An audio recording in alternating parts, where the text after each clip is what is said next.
Now, this morning is Mother's Day, and we are excited. I always enjoy doing sermons about mothers and fathers. I get to lift up the mothers, and I get to beat up on the daddies. I mean, it's a lot of fun. Most of the time, us dads deserve what we get. Mothers rarely ever get what they really deserve. If you're a mother this morning, please stand and let us honor you.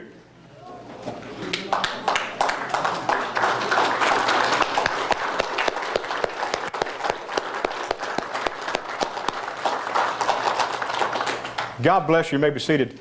At the close of the service, we have a special gift from the church to you that we want to just say thank you and just appreciate all that you do.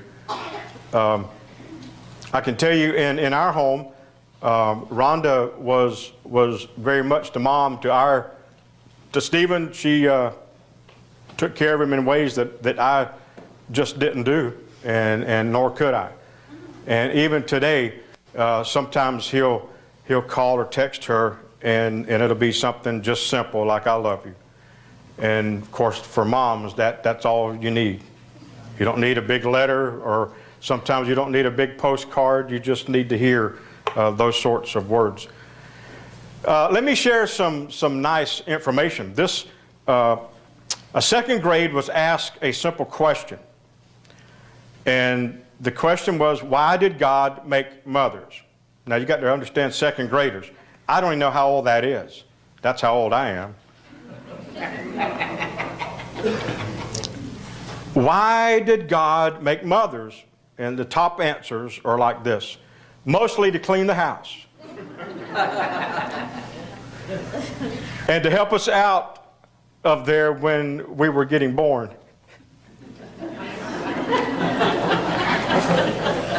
Y'all think about that one for a minute.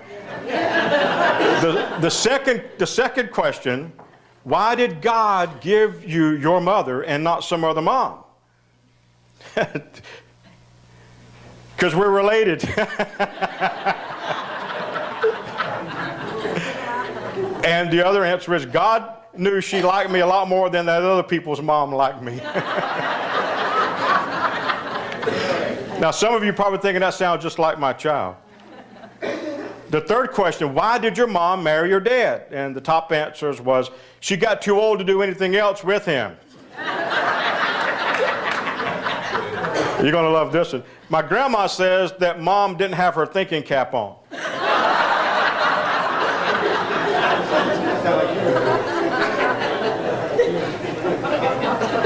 Now, this one I really did enjoy. Who is the boss at your house? I guess mom is, but only because she has a lot more to do than dad. What does your mom do in her spare time? And the top answer was, mothers don't do spare time. Even a second grader can figure that out, right? And the last question was, what would it take to make your mom perfect? And these are the top answers. On the inside, she's already perfect. Outside, I think some kind of plastic surgery.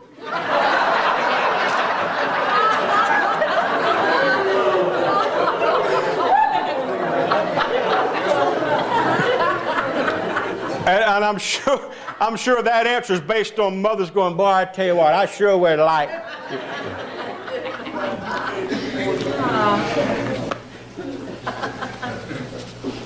In the beginning, when God had laid out this great universe and this wonderful world that we enjoy,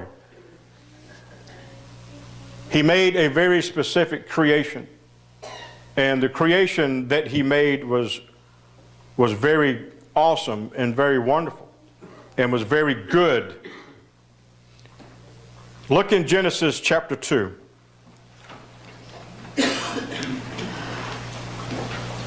We're going to begin reading in verse 18. We're going to go through a couple of different parts of the Bible just for a few minutes this morning. And while you're turning to Genesis, that's the first book in the Old Testament.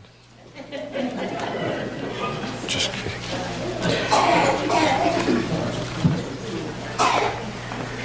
And the Lord God said, "It is not good that man should be alone.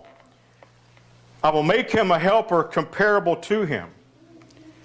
Out of the ground the Lord God formed every beast of the field and every bird of the air, and brought them to Adam to see what he would call them. And whatever Adam called each living creature, that was its name. So Adam gave names to all cattle, to the birds of the air, and to every beast of the field. But for Adam there was not found a helper comparable to him. And the Lord God caused a deep sleep to fall on Adam, and he slept. And he took one of his ribs and closed up the flesh in its place. Then the rib which the Lord God had taken from man, he made into a woman. And he brought her to the man. And Adam said, "This is now bone of my bones and flesh of my flesh. She shall be called woman, because she was taken out of man. Therefore a man shall leave his father and mother and be joined to his wife, and they shall become one flesh. And they were both naked, the man and his wife, and were not ashamed." All that God had created, he looked and he saw that it was good. And when he had created man, he recognized that it was good, and he gave man a very distinct responsibility in naming all of the animals and all that there was. And so Adam named the names that we now have as to all the animals, the creatures in the air. And I can imagine what an awesome responsibility that must have been, or even how he came up and arrived at some of the names. But then when God stood back and he looked at his perfect creation, he recognized that the animals had, but Adam did not have anybody to help him that was comparable to him. In other words, there were many birds, there were many cattle, but there was only one Adam. There was only one person. Adam needed a helper. Adam needed someone to not just to be there on the other side, if you will, but somebody that would be to conjoin with him, to join with him, and to be a part of him, and to be part of this life. The Hebrew word for man is ish, and the word for woman is isha. It is the feminine version of the same word for man. So it is no wonder that when God made the creation of man and then drew from him the rib and made woman, there's no wonder that there was such a close relationship between the two. You're eating today, because I know y'all taking mamas out to eat. But God had laid out in his plan very, very early on that there was a very distinct relationship between a man and a very distinct relationship between a woman. And I'm going to get this out of the way, so if you don't like it, I'm sorry. God created a man and a woman, not a man and a man, not a woman and a woman. He created a man and a woman for a reason. And that reason is to not only to worship him, but to help each other in the life that they were beginning. They were a partnership. It was between a man and a woman, and it was to be a permanent union that God created.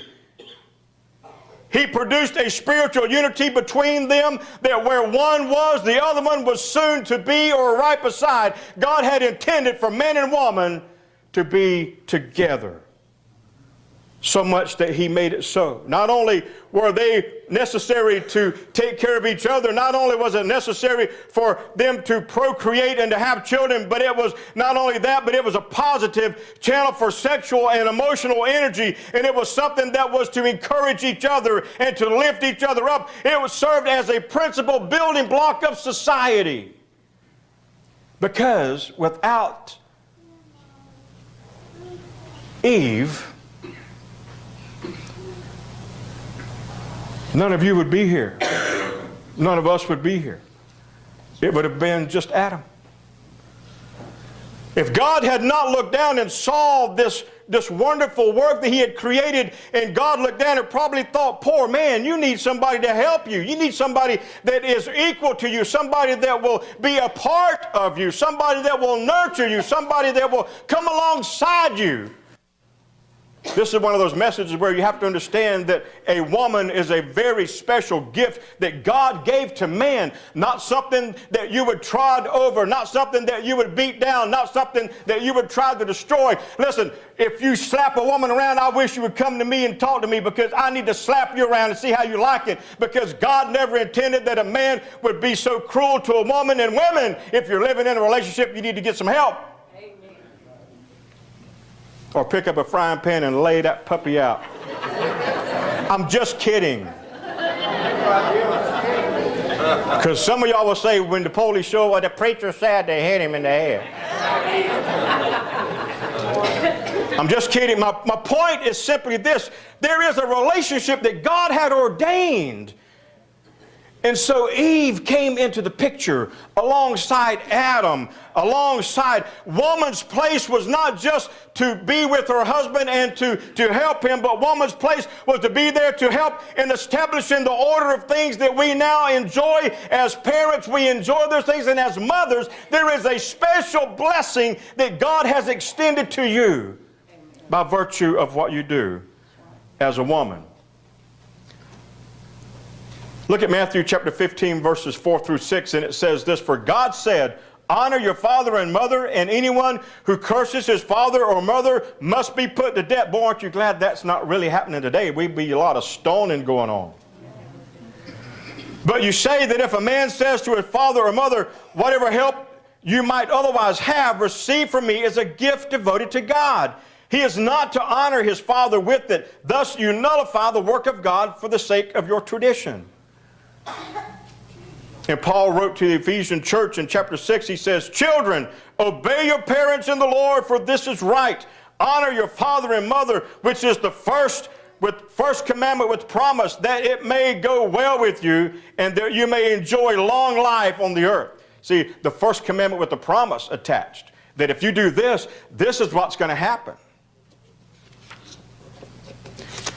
I would suppose that when Adam and Eve began having children and families were being created and born and being established, that there was such an order and such a place for this mother, for the beginning of mothers, the mother of all mothers, in such that it would pass down through the generations, the importance of not only the taking care of the home, the children, but also the husband. Whatever the husband was doing, it's not that women were relegated to just work in the house and housework, but it was to take care of a lot of things in the home that the man was not able to do because of the heart of the woman. There's great potential aligned with honoring our parents and honoring especially the mother because of the mother's heart and what the mother does for her children and for her family. For you see, have you ever noticed what mothers will go to or go through for their families? Men, sometimes we'll go off somewhere and we'll work and we'll come home, and I've done this before. I don't do it so much anymore. You come home, you've worked all day. First thing you do is, hey, get in your recliner, bring me a glass of tea. Take my shoes off. You lazy dog, you. Bring me my supper.